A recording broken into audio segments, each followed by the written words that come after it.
Coyotes left. This foal to die in the desert. Then a cowboy made an impossible choice. The cowboy knelt in the dust, with the sunset bleeding orange and red across the desert sky, and the foal lay dying in front of him, with its flanks torn open, and its breath coming in shallow gasps that sounded like the last whispers of something too young to understand what dying meant. His name was Cole Brennan, and he was 43 years old, and he'd seen plenty of death in his time on the frontier, cattle and horses and men.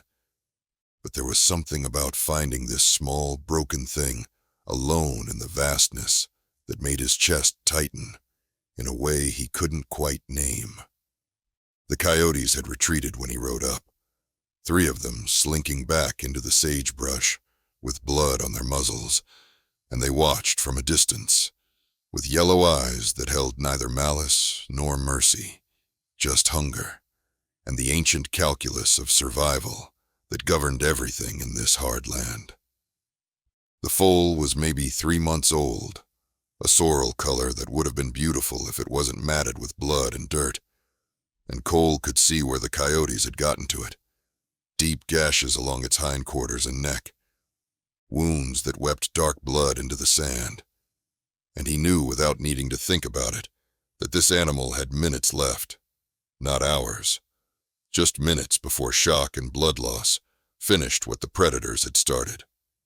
If you love stories about the unbreakable bonds between man and animal, about loyalty that defies death itself, hit that like button and subscribe for more tales from the Old West, where survival meant more than just staying alive.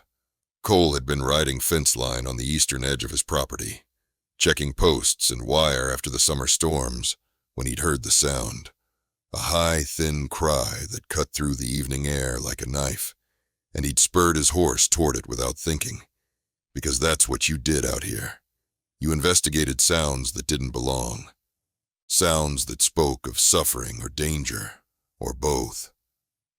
Now he knelt beside this dying foal, and part of him knew the smart thing would be to put a bullet in its head, end the suffering quick and clean.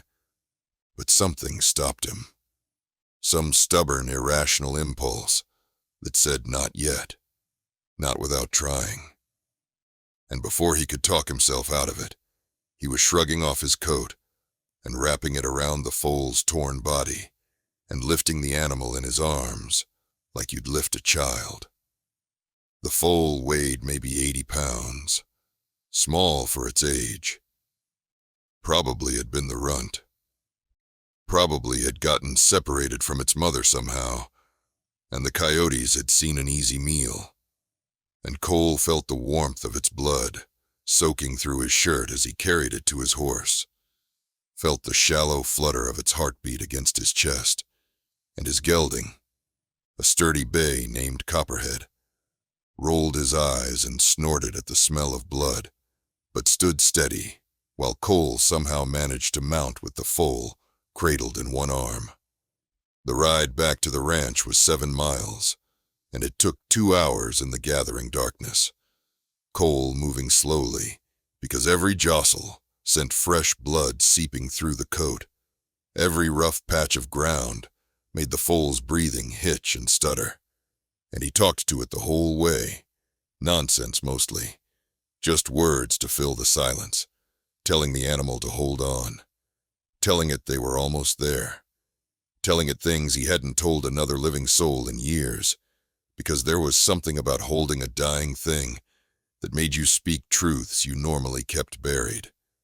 The stars came out one by one, like holes punched in black canvas, and the temperature dropped the way it always did in the desert after sunset, dropping 20 degrees in an hour. And Cole worried about shock as much as the blood loss.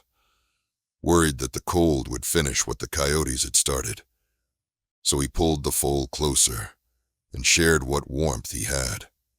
His shirt soaked through now, sticky and cold against his skin. Copperhead picked his way carefully through the darkness, seeming to understand that his rider carried something precious and fragile. And by the time they reached the ranch house, Cole's arms were numb, and his back was screaming, and the foal had stopped making sounds altogether, which could have meant it was dead, or could have meant it had slipped into unconsciousness, and he wouldn't know which until he could get it into the light and really look at what he was dealing with. The ranch house sat dark and empty, because Cole lived alone, had lived alone for 3 years since his wife Sarah had died of fever, and sometimes he went days without speaking to another human being, just him and his horses and his cattle, and the endless work that filled the daylight hours and left him too tired to think much about loneliness when night came. He carried the foal into the barn, his arms shaking now from the sustained effort, and he laid it on a bed of fresh straw near the lantern light, and for the first time got a good look at what he'd committed himself to saving. The wounds were worse than he'd thought. Deeper, ragged tears where teeth had ripped rather than cut, and the foal's eyes were half closed and glazed, its breathing so shallow he had to watch carefully to see its chest rise and fall. And Cole thought, this is where it ends. This is where the animal dies, despite everything. But he'd carried it 7 miles, and he wasn't going to give up now, without at least trying. He had some medical supplies, things he kept for doctoring horses and cattle, and he worked through the night with hands that had delivered foals and set broken legs and treated colic. Hands that knew horses the way some men knew books, or numbers, or the words to prayers. He cleaned the wounds with whiskey that made the foal's body go rigid, stitched the worst of the tears with thread meant for leather work, covered everything with a poultice made from herbs his wife had grown. Remedies passed down from her grandmother, who'd been half Comanche and knew things about healing that white doctors dismissed until they needed them. The foal survived the night, barely. Its pulse so faint, Cole had to press his fingers hard against its neck to find it. And when dawn came through the barn door, painting, everything gold, the animal was still breathing, still clinging to life with a determination that seemed almost willful, almost conscious.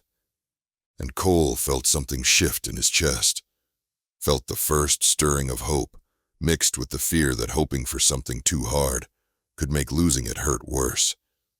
He tried to get the foal to drink, dribbling water into its mouth with a rag, and most of it ran back out, but some went down, and he counted that as a victory.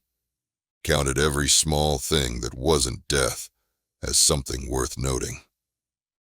The days that followed became a blur of 2-hour watches, where Cole would check the wounds and change the bandages and try to coax water and later milk into the foal, and he was running on maybe 3 hours of sleep a night, running on coffee and stubbornness, and his ranch work suffered because he couldn't leave the foal for more than a few hours at a time.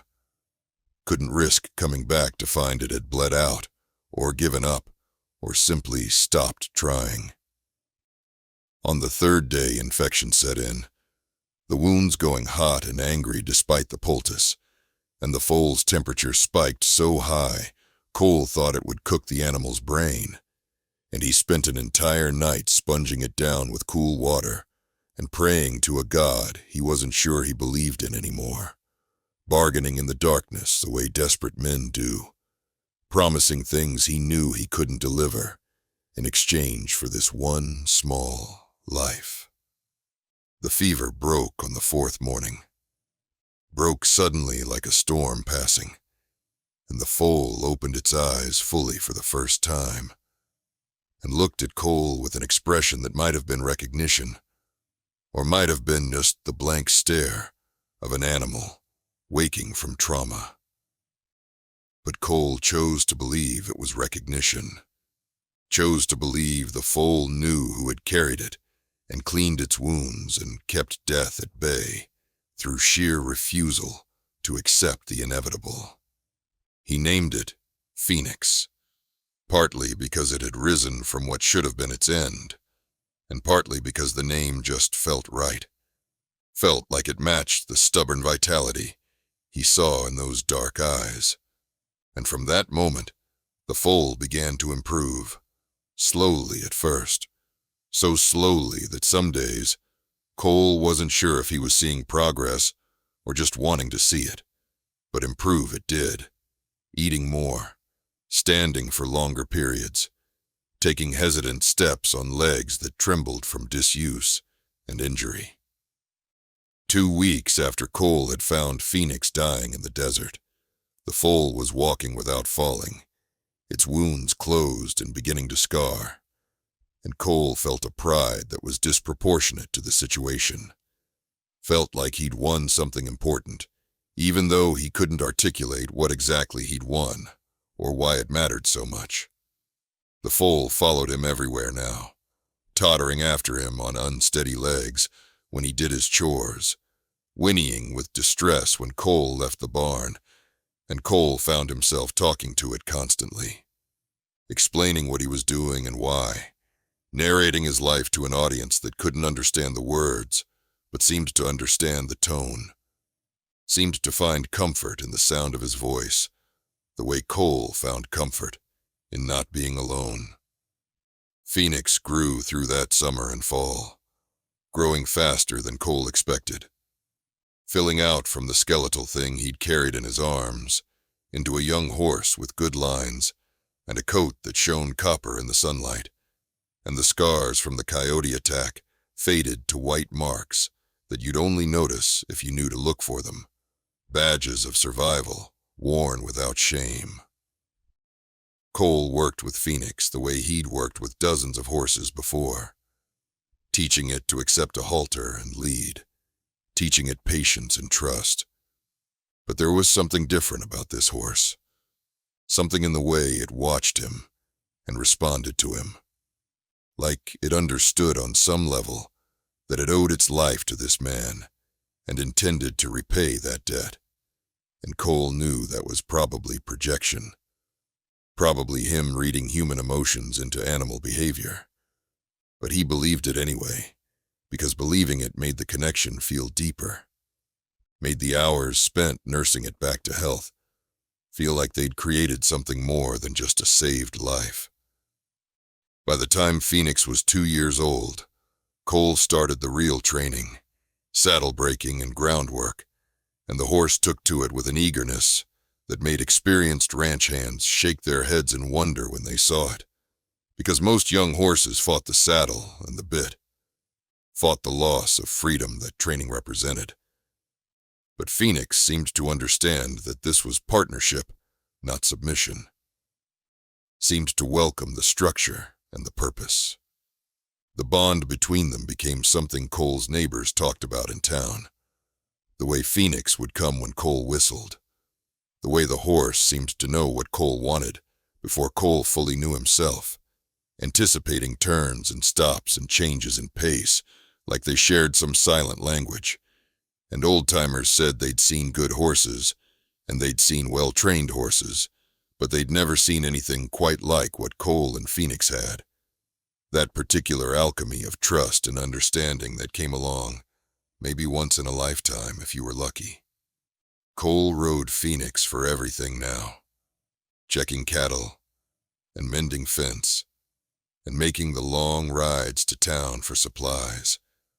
And the horse never balked, and never shied, and moved with a smooth gait that could cover ground all day without complaint. And more than once, Cole found himself talking to Phoenix the way he used to talk to Sarah, working through problems out loud, sharing thoughts and worries with an audience that couldn't talk back, but somehow made him feel less alone in the enormity of the landscape and the weight of his memories.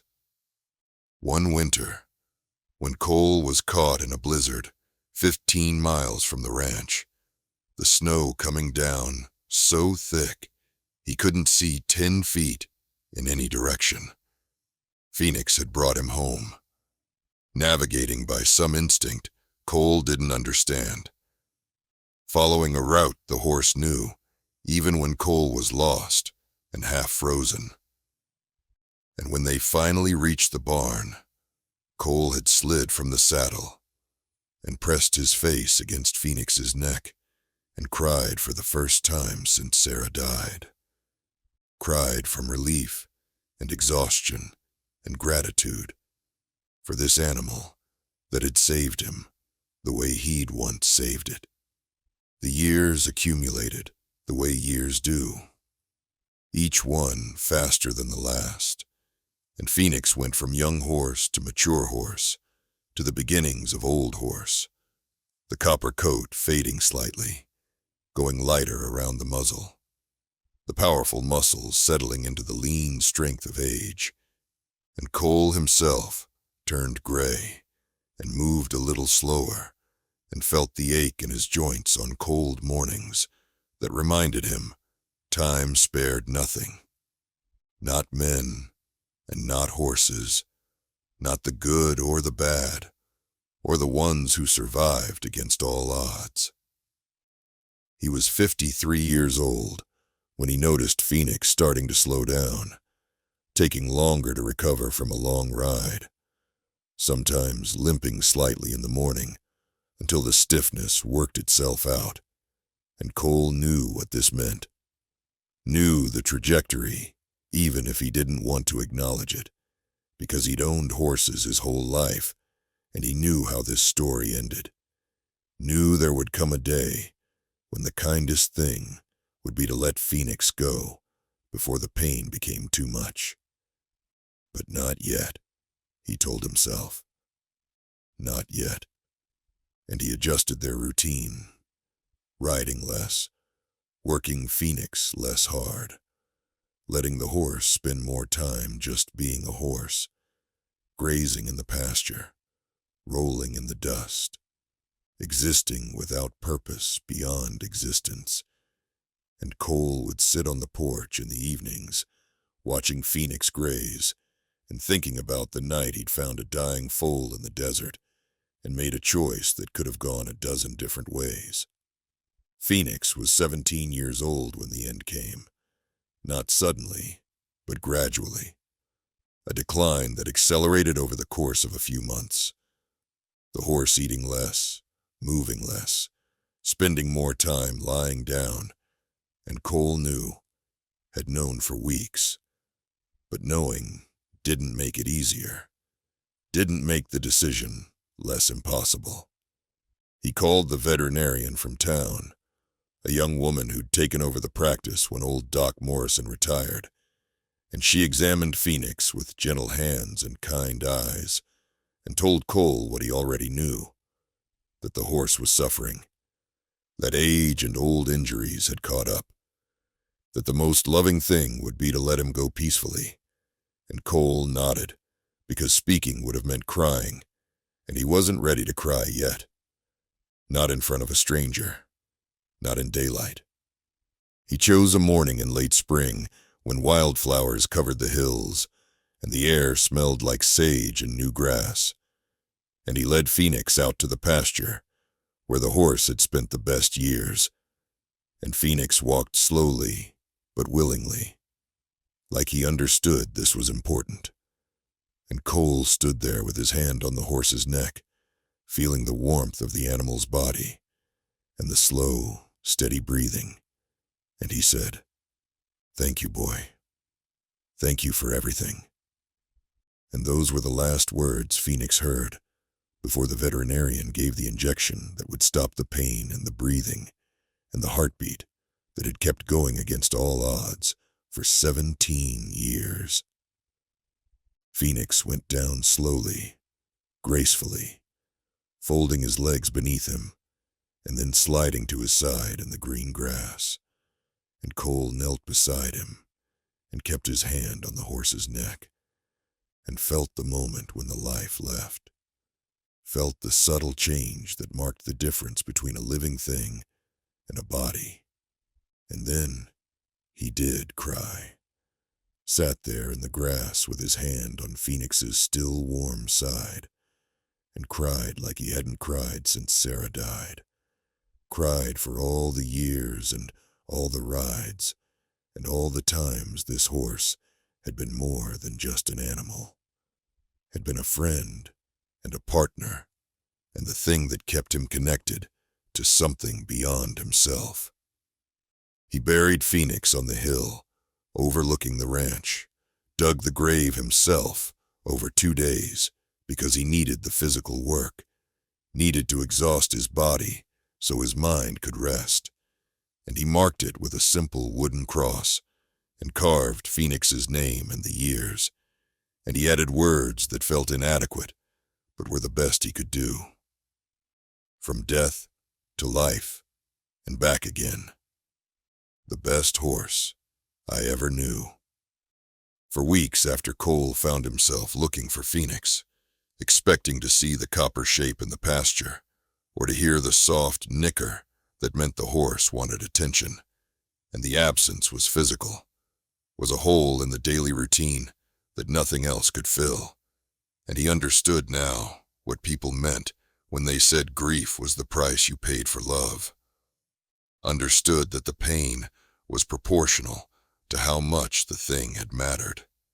He thought often about that night in the desert, about finding a dying foal and making the choice to try, about the odds against that animal surviving, and the stubbornness that had kept them both going through the worst of it. And he thought about all the moments after, all the rides and the work and the silent companionship that had filled his days, and he decided that even knowing how it would end, even knowing the grief that waited at the finish, he'd do it all again, would carry that foal 7 miles again, would nurse it through fever and infection again, would build that bond again because the years of having Phoenix in his life were worth the cost of losing him.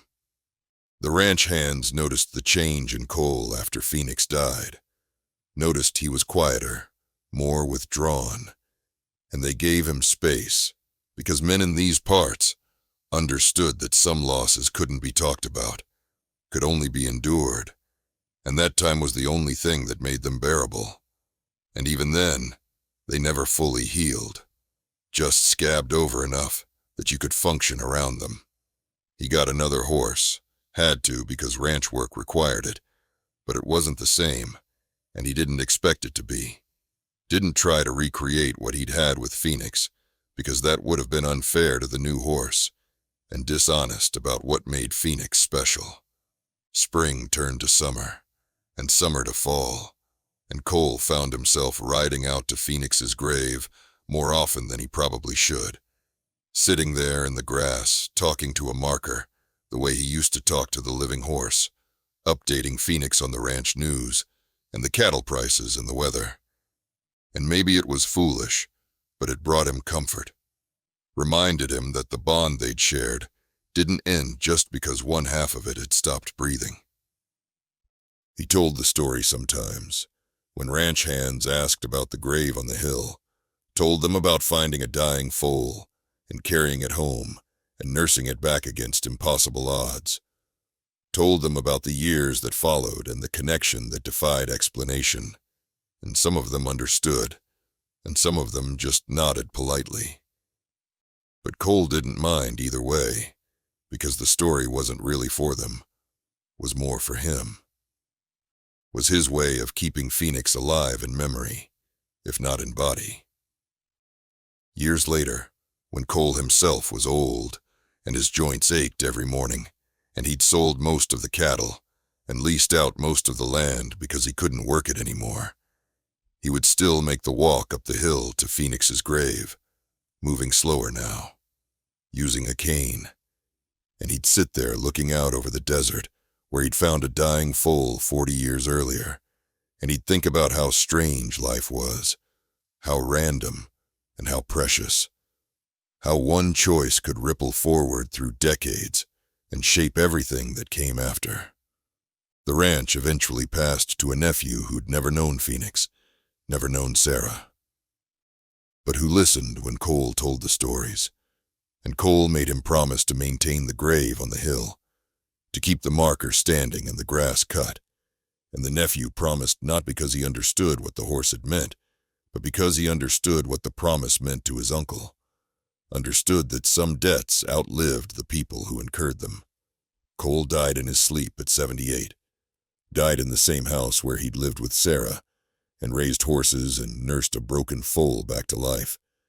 And the nephew buried him on the hill next to Phoenix, because that seemed right. Seemed like that's where Cole would have wanted to be. Close to the animal that had mattered more than most people. Close to the proof that sometimes mercy and stubbornness and refusal to accept the inevitable could create something beautiful and lasting and worth the pain that inevitably followed. The two graves stand there still, weathered wooden crosses on a hill overlooking desert that stretches to the horizon, and sometimes hikers or tourists find them and wonder about the story, about why a man would be buried next to a horse, and if they ask locals in town, they'll hear different versions, depending on who's telling it. But the core remains the same. A cowboy found a dying foal and refused to let it die, carried it miles in his arms, nursed it back to health, and forged a bond that lasted nearly 2 decades and changed both of their lives, proved that love between species was real and powerful and worth every moment of grief that came when it ended. The desert remembers nothing and everything. The sand shifts and covers tracks and erases evidence that anything ever happened. But on that hill, the graves remain, testament to the truth that some connections transcend death, that loyalty and love and the choice to fight for something against impossible odds can echo forward through time, can mean something to people who never met the man or the horse, but who understand in their bones what it means to care about something more than yourself, to pour your heart into saving something broken, to build a life around small moments of grace that accumulate into something larger than the sum of their parts. And if you stand on that hill at sunset, when the light turns everything gold and orange and the shadows stretch long across the land, you can almost see them. A man carrying a foal through the darkness, a horse bringing its rider home through a blizzard, 2 beings who saved each other in ways that can't be measured or explained, but only felt, only witnessed, only honored by remembering and telling the story again and again until it becomes legend, becomes the kind of tale people tell around fires about when the West was hola and hard and unforgiving, but also capable of producing moments of tenderness that redeemed all the cruelty and made the struggle worth it. This is a story about second chances and stubborn hope, and the bonds that form when you save something against all reason and logic, when you choose compassion over convenience, when you decide that one small life matters enough to fight for, even when every practical consideration says to walk away. It's a story about Cole Brennan and Phoenix, about a cowboy and a horse, but it's also a story about all of us, about the connections we make and the creatures we love, and the grief we accept as the price of that love. And it reminds us that the best parts of life are often the parts we can't plan or control, the parts that come from acting on impulse and following instinct and believing that sometimes the impossible can happen if you're willing to carry it home through the darkness and sit with it through the long nights and refuse to give up even when giving up would be easier. If this story moved you, if you felt something in the telling of it, then like and subscribe and share it with someone who needs to remember that love and loyalty and determination can triumph over death, at least for a while, at least long enough to make the trying worthwhile.